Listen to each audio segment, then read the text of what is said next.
Okay, now that you've had a chance to look at proof in a more familiar context, that of solving an algebra problem, and you've been able to see how we can use logical reasoning, deductive reasoning, to link together a series of logic statements in conditional form if you actually read them that way.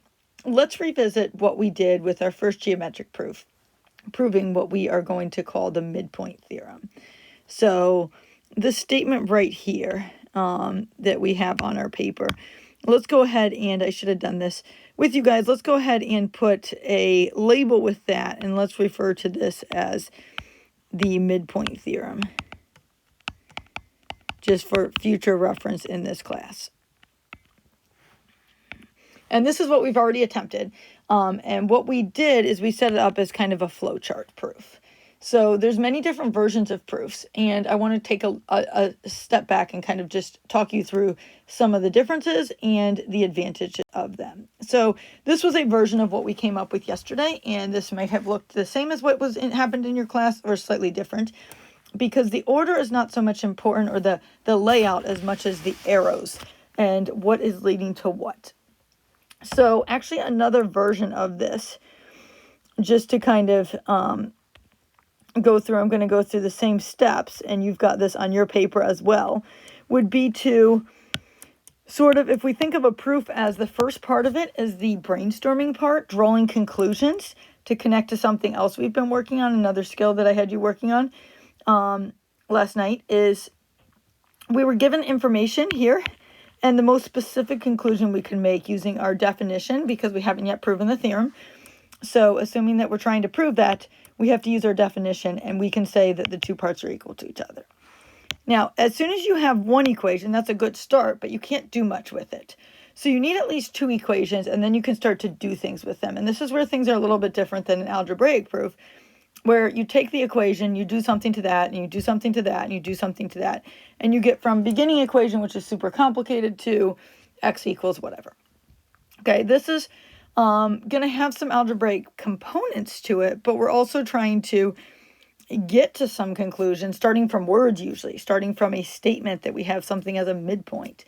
So we're going to need to get some equations, and a lot of times substitution is going to help us to put things together. So our next task, I would say, is let's keep brainstorming. And in this problem, we also had a picture, which you have on your paper, your blue sheet. And the picture, based on the picture, we know that AM plus MB is equal to AB. So your picture does count as part of your given information, and that was using my segment addition postulate. Okay, same thing that we have up above. Again, my point here is to show you maybe a different setup of this that might make more sense to you. And I'm actually going to show you two different setups. Okay, so I would consider these to be my brainstorming steps right here. This one and this one. My specific conclusion, and then my other conclusion that's true, but doesn't have anything to do with midpoint. So I'm not putting an arrow here. I'm just writing that down as an additional thought. And then what I start to do is I start to say, okay, maybe I have another conclusion, or maybe I can put those together. And in this case, I think putting these together is a great idea, because I can actually rewrite AM plus AM equals AB, except instead of putting AM, I'm going to put MB. Oops, instead of putting, sorry, I think I said that wrong. AM plus MB, I'm going to put AM plus AM, since AM is equal to MB. And again, no surprise here, because we did this yesterday, so this is my substitution property of equality happening right there. And then if this is true, then a logical conclusion would be, well, instead of saying AM plus 2AM, we talked about this yesterday, that x plus x is really 2x. I can combine those. So let's do the same thing here and say instead of AM plus AM, I have 2 of AM being my new variable. And we can start to see these as sentences, okay? And there actually is something called paragraph proof, which would be what I'm saying, but we don't necessarily want to write down. If AM plus AM equals AB, then 2 times AM is equal to AB by combining like terms.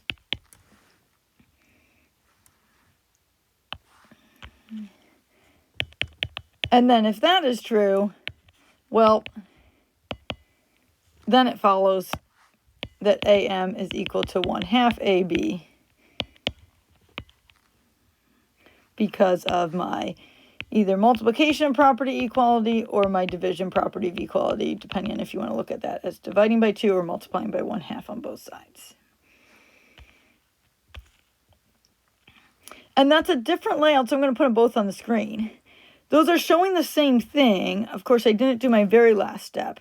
So I'll add that in here, that I need to get to this second conclusion that we have here. And that's just another substitution, but a good thing for us to look at. So that's getting to MB is equal to 1/2 AB, which is definitely a rewrite of that statement, but the substitution of AM to MB involves me using this fact over here that AM is equal to MB. So sometimes my arrows can get a bit crazy, and that's where maybe a certain layout might make a little bit more sense. But the idea is we're saying the same thing, whichever format you're looking at. So some people kind of like the horizontal flow. Some people very much like the vertical flow. And this starts to make a little bit more sense if you were trying to work an algebra problem down your page. And that's a very common way to solve an algebra problem, just to help students keep organized. So I like, for this part, I like to see the algebraic sort of in a nice down your page vertical format, but sometimes that doesn't seem so nice when you're trying to put together a couple statements to get to this statement that we're then going to do algebra with. Okay, so that's just another version of a flowchart proof. Both of those, what we call a flowchart proof. Now, what I want to do is I want to take this same proof, I know you're tired of this proof, and I want to turn it into a 2-column proof. So this is going to look very much like that algebra proof that you were looking at, except we're not just going to solve an algebra equation. We're actually going to do a geometric proof, but we're going to set it up in 2 columns. So I'm going to actually shrink this way down. Whoa, not like that. Okay, so keeping it on the page, and obviously you will be able to see it better on your own page. But I think we'll be able to work with this.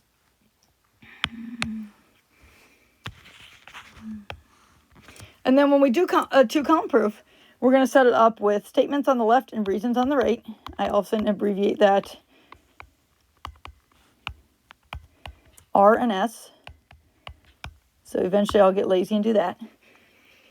And this just kind of forces us to make sure we're making a statement and then justifying with a reason. That second column is really to just hold us accountable to, wait, are we actually using deductive reasoning?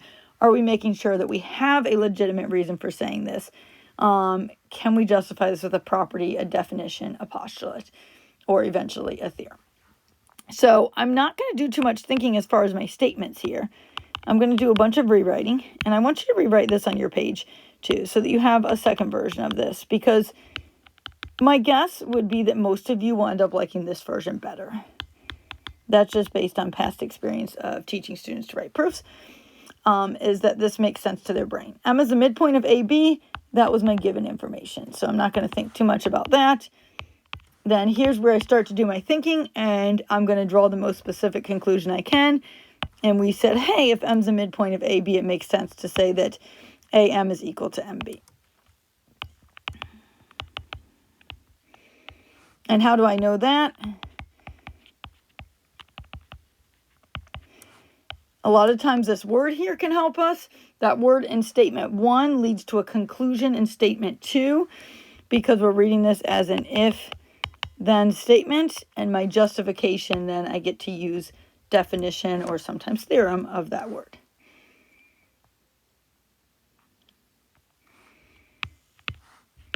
Okay, and now we said step 3. So here's where in an algebraic proof I would be looking at, if step 2 is true, then what can I say in step 3? And the problem is there's nothing to say. If AM equals MB, I'm kind of stuck. Okay, cool. That's great. But other than saying segment AM is congruent to segment MB, that would be something I could say. But that doesn't get me anywhere close to AM as 1/2 of AB. So here's where I need to introduce a new thought. And here's where instead of saying if then, I'm just going to say, well, if I have M somewhere on AB, because I'm starting from this working picture that looked like this. So if M's the midpoint, cool, I know AM is equal to MB, but I also know based on that picture that AM plus MB has to be equal to AB.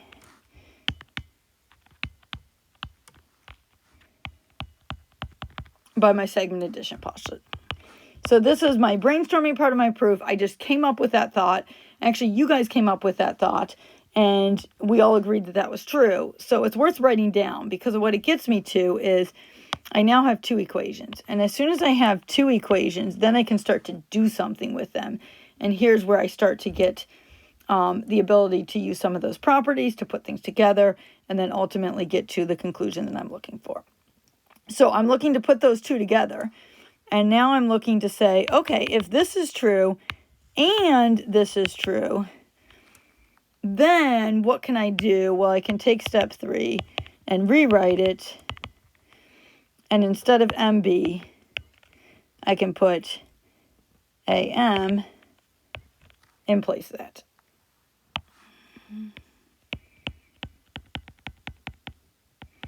Substitution property of equality. And here's where I sometimes prefer the flowchart proof, but this is going to be kind of, you're going to decide what makes sense to your brain, is that statement, step 4, did not come just from step 3. It sort of was a rewrite of step 3, but we used step 2 to get there as well.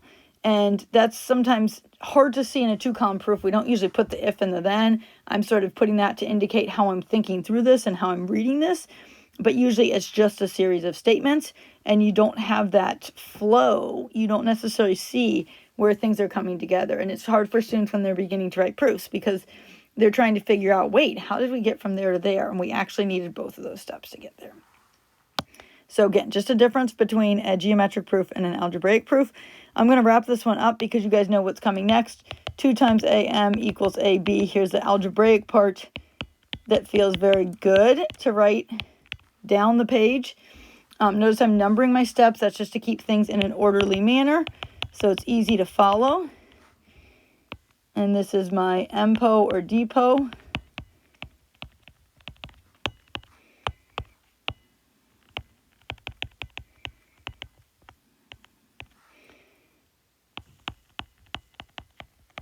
And we already have that substitution property of equality. Here's another good chance to look at that. Okay, if this is true, then this is true, sort of, but wait a second. I also need to know AM is equal to MB. So if AM equals 1/2 AB, step 6, and AM is equal to MB, then step 7 follows that MB is equal to 1/2 AB. Because in order to make this substitution, I needed to know that those 2 parts were equal to each other. So that's where, like I said, those arrows can be super helpful. You can also put arrows on your 2-column proof. It's not a requirement of a 2-column proof, but it is an option to help you show your thinking. So hopefully that makes a little bit more sense. We're going to seal the deal, end it with QED. If you haven't looked that up, Google it, QED, to see what it means. And you can learn a little Latin while you're learning geometry. Okay, so I want you to pause the video, and I want you to just sort of digest what we just did, maybe decide which version of the proof you like best. And then I want you to revisit the question that you maybe tried to do last night, maybe gave up because you were frustrated, which was to prove the angle bisector theorem. So this should be number 2 on your blue sheet, and we're going to do the same thing we did with midpoint, except we're going to do it with an angle bisector. And you should have seen a setup in Schoology already of what we could do as just kind of a common setup. Really, it would work for, you could pick any letters. But the common setup that I suggested was this right here.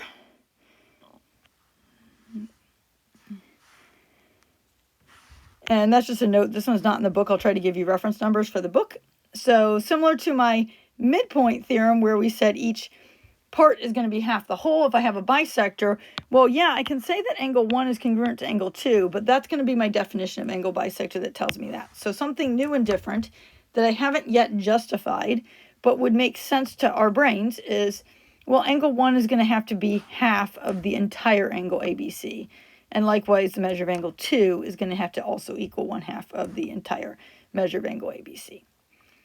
So this proof is going to follow a very similar flow to what we did with our midpoint theorem. So if and when you're ready, continue the video, and I'm just going to actually put the answer on the screen and just do a quick talk through. But it'd be very beneficial for you to try this on your own first, and then I'll show two different versions, the flowchart and the 2-column, for you to check your work. Okay, cool. So you paused the video, you gave this one a good thought, and now you're ready to check. So let's take a look. We'll look at the 2-column proof first. So starting with the given information, easy. That's your freebie step.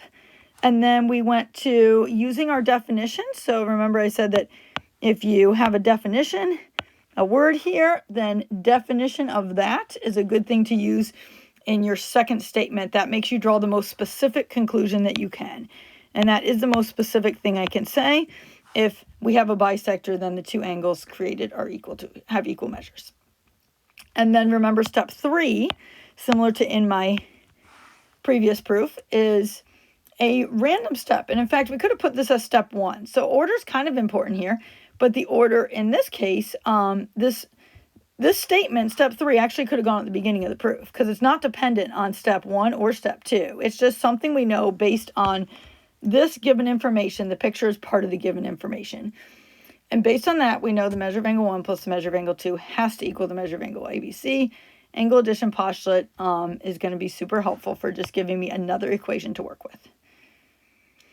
From there, we do a substitution, combine like terms, multiplication or division property, and substitution at the end. So pause the video as long as you need to follow that, but I think you will be fine with that kind of flow based on what we did. If you wanted to see a flowchart version, this might look a little bit different on your paper. Some key things to look for here are, did you put 2 arrows here?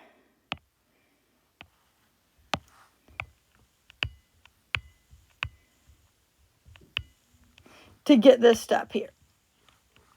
Because that did combine my angle addition postulate and my definition of angle bisector to make that substitution. Substitution is always going to require 2 steps. If something and something else, then we get a conclusion. You can't just go straight from an if one thing, then another, and do a substitution. You have to have something that you know to be able to make the substitution. And likewise, at the end, when we did substitution again, we have 2 arrows leading to that. If measure of angle 1 equals measure of angle 2, and now I know this, then we get to this. Okay, thanks for your time. I know that was a lot with kind of the same stuff, but we've got to kind of wrap our head around what's happening here, and then we can start to apply this to other problems.